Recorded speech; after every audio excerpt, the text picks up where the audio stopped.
Good evening and warm welcome to Power News, your window to the power sector. I'm Juhi Rajput. With bleak chances of Parliament giving its nod for setting up a coal regulator, the Cabinet Committee on Economic Affairs approved setting up of the regulator through an executive order that would have only recommendatory powers. Under this arrangement, the regulator will be empowered to specify the principles and methodology for determination of price of raw coal and washed coal and any other byproduct generated during washing. The regulator will also regulate methods for testing for declaration of grades or quality of coal, specify procedure for automatic coal sampling, and adjudicate upon disputes between the parties besides monitoring, closure of mines, and approval of mining plans, among other things. The Cabinet has approved the creation of the coal regulator through an executive order instead of getting the bill passed through the Parliament. But the proposed regulator seems weaker, as it has been conceived as a toothless one, with only recommendatory powers, unlike the stock market regulator or the electricity regulators that have a lot more powers.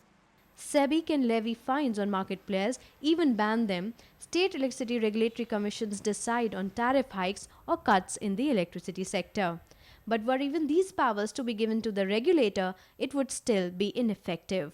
And the reason for this is the monopoly producer status of Coal India Limited. When Coal India is the only single monopoly in the system and unable to meet the targets, there have been issues since past, either with NTPC or with the IPPs. There are a lot of differences on the quality of the fuel, quantity of the fuel. If the regulator doesn't have the jurisdiction to go into these details for setting up the prices based on the calorific value or the quantity supplied, I don't think so it will go in for long, because there will be n number of disputes between the generators and the coal supplier, and if the regulatory agency is just a toothless, then it becomes a paper tiger, then the result is not that effective. We should have a regulator who is well poised to set the things in order and usher in the better reforms for the development of energy sector.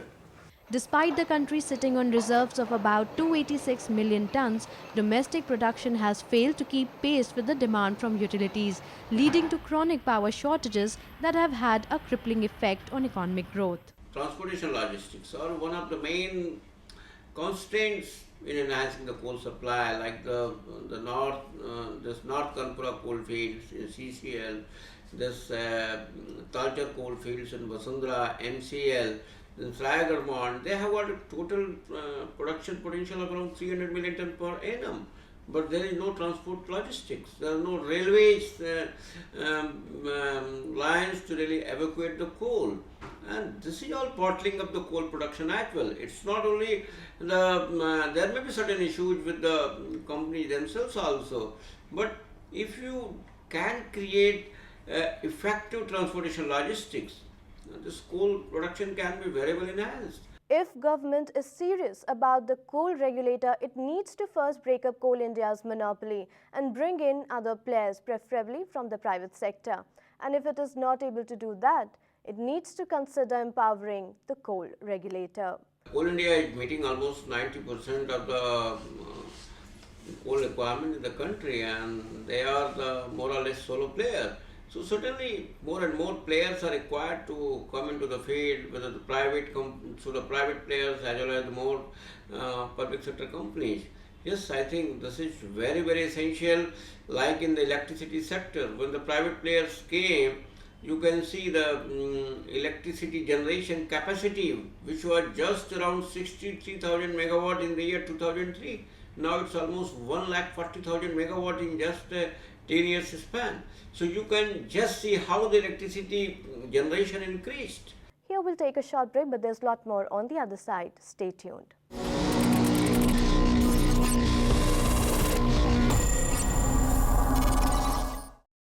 Indian Energy Exchange, India's premier power trading platform. From manufacturing of energy cables to EHV installations to renewable energy solutions to retail retail energy products. Our technology energizes lives.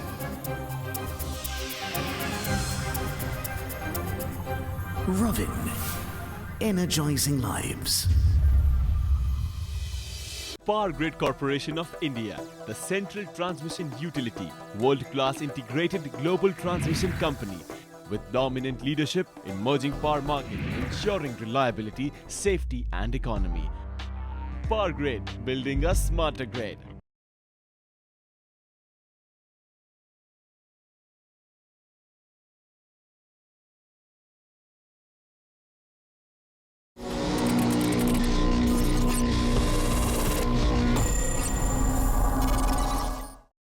Welcome back. Delhiites will have to pay their full unsubsidized electricity bill from April. Subsidy for consumption up to 400 units announced by the Sheila Dikshit government and later increased by the Arvind Kejriwal government will cease in the new financial year, as there is no provision for it in the interim budget for 2014-15 approved by Parliament last week. On December 31, 2013, Kejriwal had slashed electricity rates by 50% for consumption up to 400 units. The Congress government had also been subsidizing the first two slabs of 0 to 200 units and 201 to 400 units. The Delhi cabinet had approved the subsidy for the January-March quarter, and it was to be reviewed as the government had ordered a CAG audit of power companies. We believe subsidy per se is a regressive step. It shouldn't have been there in the first place. Having been in place, it was only for people consuming under 400 units. So all those beyond 400 units were actually paying more than what they were paying in the earlier government. So, and if the provision wasn't made, now every day's delay is going to cost Delhi dear. Why so? The fact is, had they been in power, they could have reined in the power distribution companies. The CAG audit could have taken off in a more robust way. The state government had also prepared an estimate of Rs 669 crore for power subsidy in the April-September period, but sources said this did not figure in the vote on account approved by Parliament. And you see, the Chief Minister, when he extended the subsidy, he would have ensured where to find the money for providing the subsidy. If he has provided subsidy for up to 31st March, he would have found the sources thereof. Regarding April onwards, it is still too premature to say where the money will come from and whether the subsidy will continue or not. As far as the consumers are concerned, they will go by what the bill they receive from the DISCOM, and they'll have to pay that. Without any subsidy benefits, consumer will be paying full tariffs from April 1st. For the 0 to 200 unit slab, the rate is Rs 3.90 per unit. For 201 to 400 units, the tariff is Rs 5.80 per unit. Earlier, these were Rs 1.95 per unit for the first slab and Rs 2.95 per unit for the second slab with the ARP subsidy. For consumption over 400 units, rates remain same at Rs 6.80 per unit till 800 units. Congress government announced a subsidy for up to 400 units, and Aam Aadmi Party government has further reduced the rates by half. Now, since in the new budget, interim budget, there is no provision for the subsidy, that's why the power rates will go up from 1st of April. Obviously, everybody wants anything as cheap as possible. So nobody likes it, but I believe it's a matter of time. Once the new government comes in, this subsidy will again kick in. And I also believe, I think some amount of subsidy for maybe, let's say, 200 units or so is important, because there are a lot of people who cannot afford the expensive power. So there may be, it may be a good idea to have a subsidy for up to say 200 units, and after which the market price may prevail. The Delhi High Court stayed the AAP government's February 12th decision to give a 50% waiver on pending electricity bills of 24,036 consumers. In its affidavit, the government informed the High Court that comments were sought from the legal, finance and planning departments on the proposed waiver, as well as withdrawal of the theft cases against defaulters. The Law Department has said that such a waiver can only be given prospectively and not retrospectively as per the Statute Electricity Act 2003. The Planning Department had said the proposed exemption was not appropriate as it will be tantamount to rewarding defaulters at the cost of honest and regular paying consumers. The Finance Department too had objected, saying it will give an advantage to the defaulters and disadvantage to the honest payers and thus create a bad precedent. The court's verdict and the stand is correct. As far as the waiver to 24,000 and odd consumers who did not pay the bill, stands this non-payment is something which is not provided in the Act. As per the Act and the regulations, the bill has to be provided and all those who have not provided are defaulters. The Delhi Cabinet had approved the proposal to provide 50% relief on pending arrears to the tune of Rs 6,821 crore and to direct the Finance Department to allocate funds as well as inform Delhi Electricity Regulatory Commission of the decision. These consumers had stopped paying their bills during the Aam Aadmi Party's Bijli Satyagrah. See, power theft is theft. Anyone who gets into it should have, will have to suffer. Unfortunately, the person who listened to people to have their not to pay will be suffering rather than those who instigated those people not to pay up. Shortly after its formation, the Aam Aadmi Party launched Bijli Satyagrah, alleging that power bills in the capital are inflated. As part of the campaign, Kejriwal urged people to stop paying their power bills. About 24,036 consumers stopped paying their bills reportedly from October 2012 to December 2013. The authorities disconnected 2,508 electricity meters, but these people reconnected their lines and were using electricity without paying. If once the electricity has been disconnected by the DISCOM, the consumer is required to take resort to the various remedies provided under the regulation. If the consumer did not resort to those remedies and connected the connection himself or through an unauthorized person other than the DISCOM, then it amounts to the misuse or theft as per the Act, because nobody has the authority other than the DISCOM to disconnect or reconnect the electricity connection. It's time for another short break. Keep watching Power News.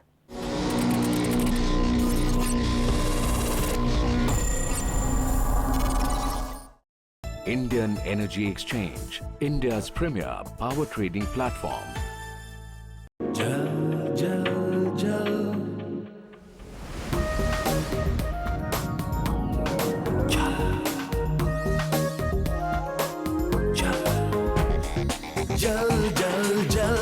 जल से जल तक, मेगावाटर्स से megawatts तक, SJVN Limited. Power Finance Corporation, the most preferred financial institution, providing affordable and competitive products and services with efficient and internationally integrated sourcing. PFC, partnering the reforms in the Indian power sector.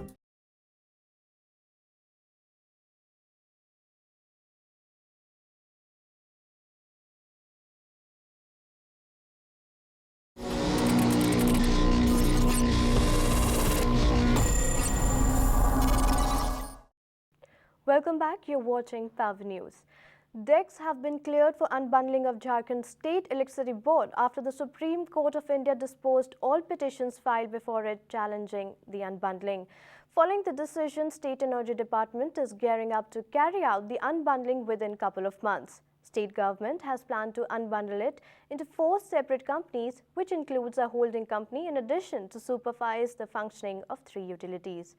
To talk on this, we have with us Mr. S.N. Verma, CMD Jharkhand Urja Vikas Nigam. Good evening, Mr. Verma, and welcome to Power News. After unbundling, JSEB would now have separate entities for power generation, transmission and distribution. What difference is it going to bring at operational level? When you see they are starting with zero liability, so the company is free to expand, free to develop, and the legacy of the State Electricity Board is not there. In that scenario, you will find that the core group of transmission, core group of distribution will function more independently, and they will like to function as such that they will bring the benefit out of it. Mr. Verma, AT&C losses in Jharkhand are still in the range of 50 to 60% and state lacks efficient distribution network. What would be your plan of action and priorities for minimizing this loss and creating a robust distribution system? You see, purely in the distribution, well, the losses are much higher if you compare with many other states.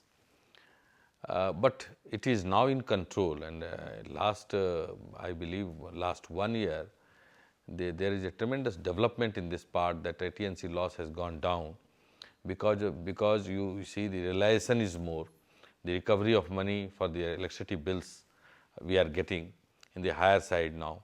You see, in the distribution sector, we have already planned, and the budget of only for the Ranchi and the capital is around 400 crores, and where we are improving the distribution system by improving the network. And network, I mean all the substation which is to be improved, strengthened, and accordingly the transformer ratios have to be improved, 5 MVA to 10 MVA, 10 MVA to 20 MVA.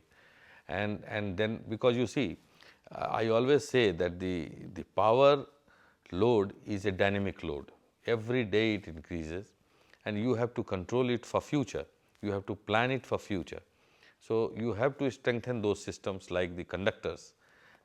All the conductors are being changed for the higher rating conductors.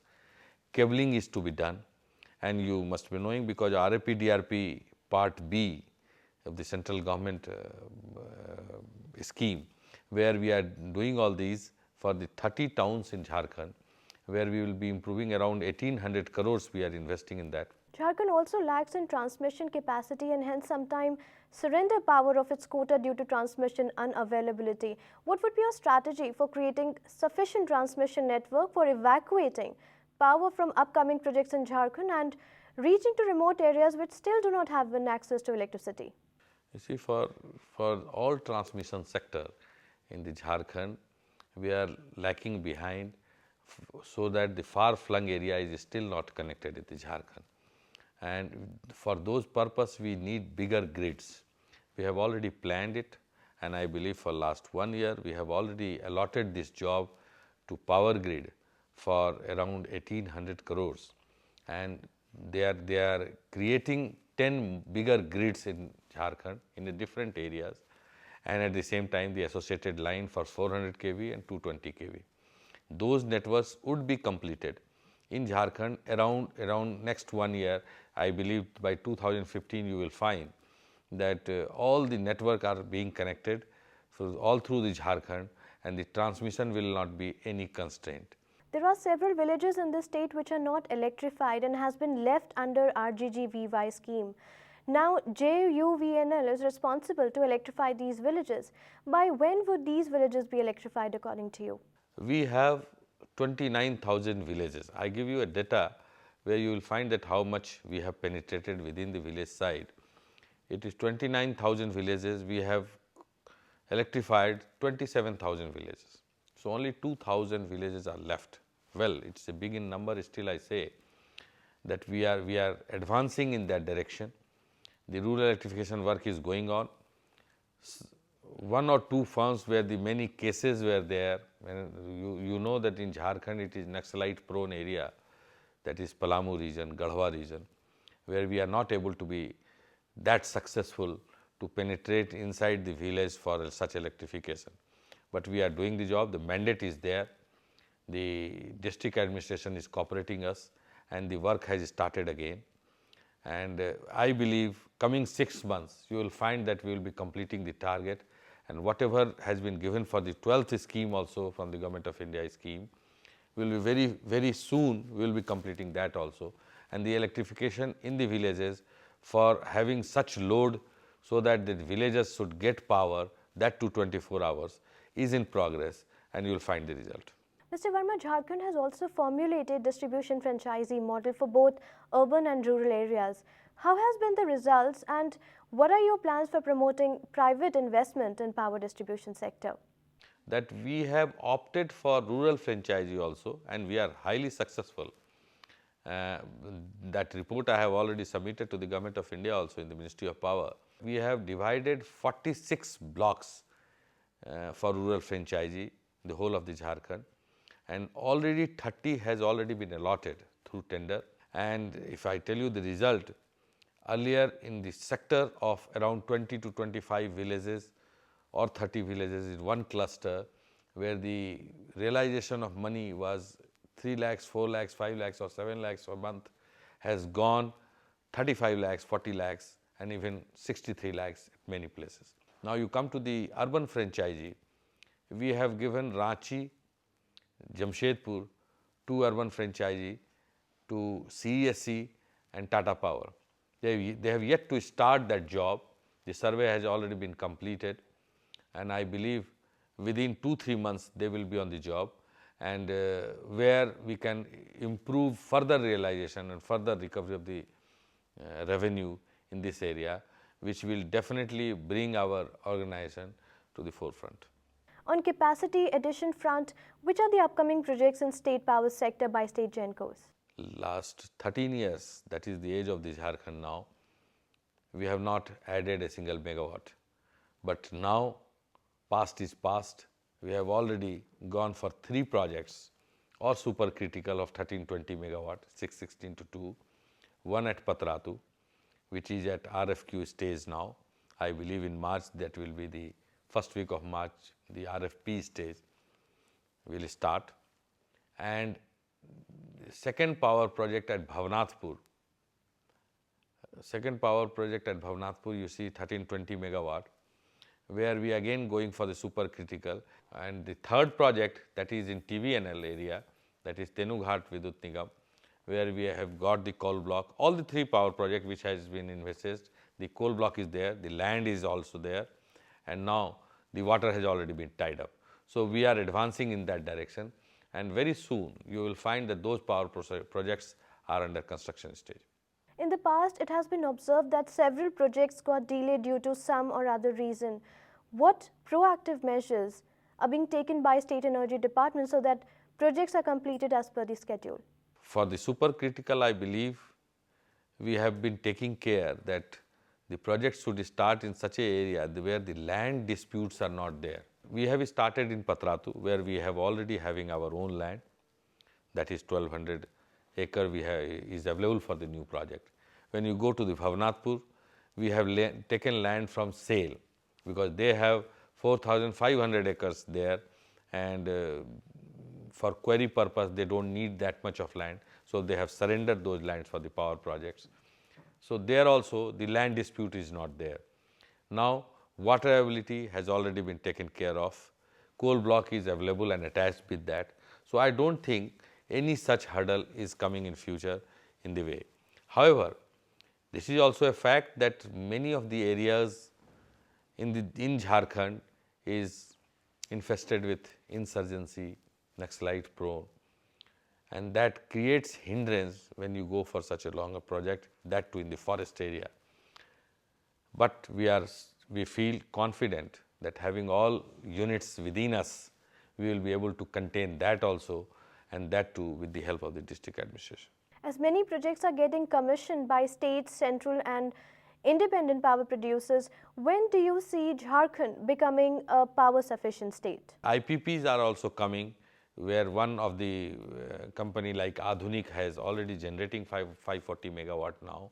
Avijit, SR, Capital, they are also they are doing very fast. I believe within 6 months or a year, they will be also generating power in Jharkhand.